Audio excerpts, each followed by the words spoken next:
What do you think? We're going to move on to our next guest via Skype, Julie Gunlock. She's the director of the Center for Progress and Innovation at Independent Women's Forum. Welcome, Julie. Thanks for having me. Hi, Julie. So I understand that the Independent Women's Forum is having their own Women's March. Why is that?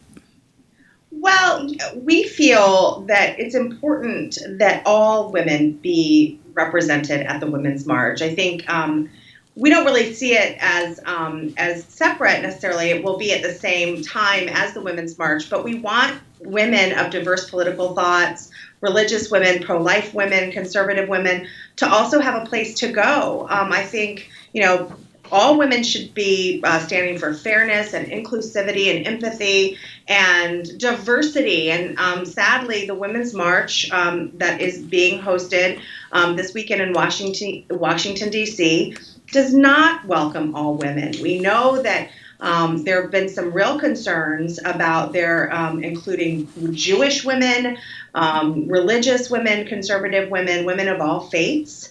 And so I think that IWF really saw that there was a need there to welcome all women, again, women who may think differently than the organizers and leaders of the official Women's March. So we wanted to, again, offer a place where they are welcomed. Yeah, I think that's interesting. A lot of sponsors of the Women's March have dropped out, including the DNC and Emily's List. What does this say about the nature of the march to you? There have been some really I would say chilling allegations and revelations. There was a very well done expose by Tablet Magazine looking at the founders of the Women's March and some reported anti-Semitic comments that were made. Tamika Mallory has been sort of doing the rounds. She was on The View recently, and she's done a lot of other media where she sort of refused to answer for what she said. And she's also, she has posed with Louis Farrakhan, who, has called Jews termites. He's praised Hitler. This is not someone you should associate with. And she's refused to not only sort of, denounce what Farrakhan stands for.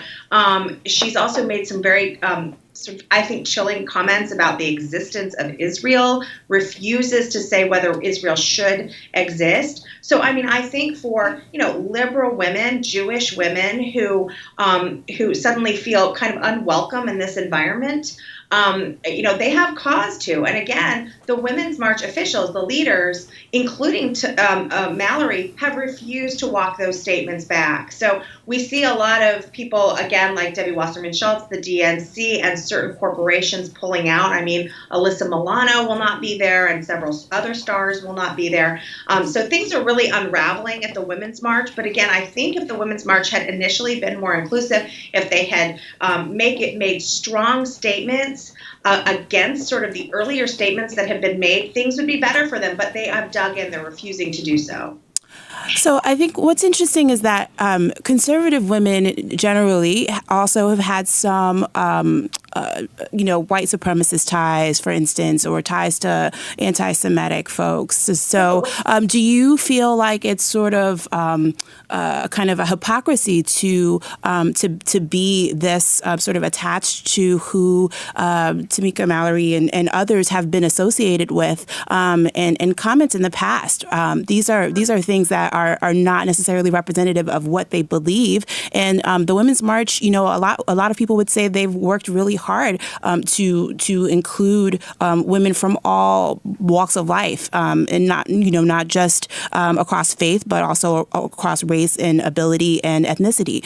So what would you say about that if someone was to ask you, like, is it unfair to judge someone based on their affiliations in the past?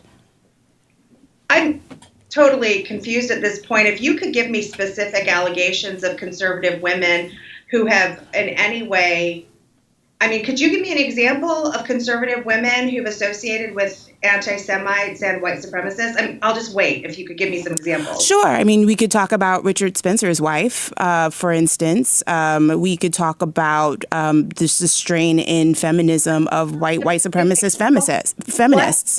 What conservative conservative female organization has associated with Richard Spencer's wife and any other one. I'll wait. I'm really interested because that It doesn't have to be a specific organization. It could be individual feminists who are conservative who say, we care very much about the rights of women, all conservative women. It's not necessarily, we're affiliated with the Women's March or, we're affiliated with one specific group. But there is certainly a group of white women in the feminist movement writ large who are affiliated with white supremacist patriarchy. That's like the history of the white women's vote. And a lot of them were Trump supporters, as we know. So it's examples. You keep saying white women. I mean, like, again, I don't know what conservative female organization is hanging out with white supremacists. You're saying generally, you're making generalizations that are not true. And if you're going to make those accusations, I think you need to back it up with specifics.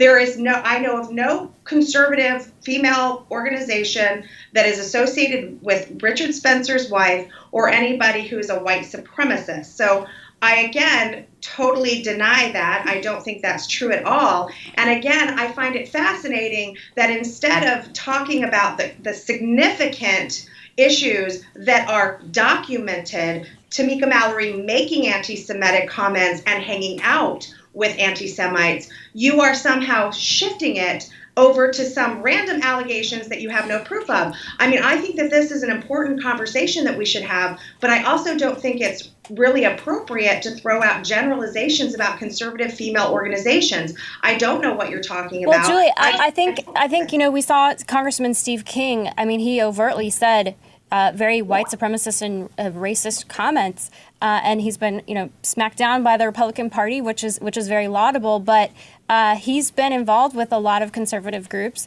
including hanging out. I mean, I've been at events where he's there. So is there? I see what she's saying. I mean, I agree that if it's left or right, we need to be calling out anti-Semitism or racism of any kind. Absolutely, I think we can all agree on that. Yeah. That's fine. You had talked about female conservatives, not Steve King. I think that the reaction to Steve King on the right has been a consensus. There has been nobody defending Steve King's statements, and Steve King has been saying inappropriate things for years, and the conservatives have continued to criticize him and keep a distance from him. So I mean, we can all talk about Steve King and the examples of bad behavior on the right, but what we're talking about here is the founder of the Women's March who has said repeatedly anti-Semitic things, and it's not just her, it's other founders of the Women's March. The Women's March who actively tries to suggest women of faith, Jewish women, conservative women, pro-life women are not welcome. I'm trying to talk about the issue, not sort of shift and pivot to past bad behaviors that have nothing to do with conservative women's organizations, who again have consistently criticized that kind of behavior. Julie, I want to ask you one last question about, you mentioned the issue of pro-life and accepting pro-life women at the march. I know IWF, you guys don't take an official position on abortion in terms of being pro-life or pro-choice, and I find that very interesting. I was at an event in 2015 where Kellyanne Conway was speaking, and she pointed out that there are pro-choice Republican women in Congress, but there are no, as I understand it, pro-life Democratic women in Congress. Mm-hmm. Do you expect that there will be pro-choice women at the IWF march?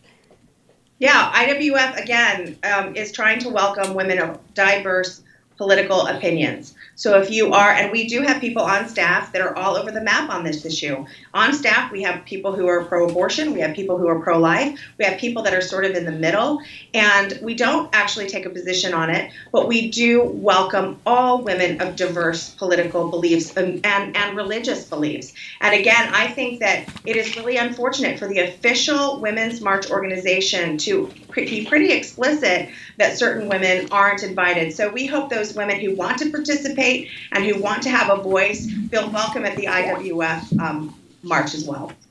All right, Julie Gunlock, thanks so much for joining us. Thanks for having me. Good luck with the march. Thanks. So that was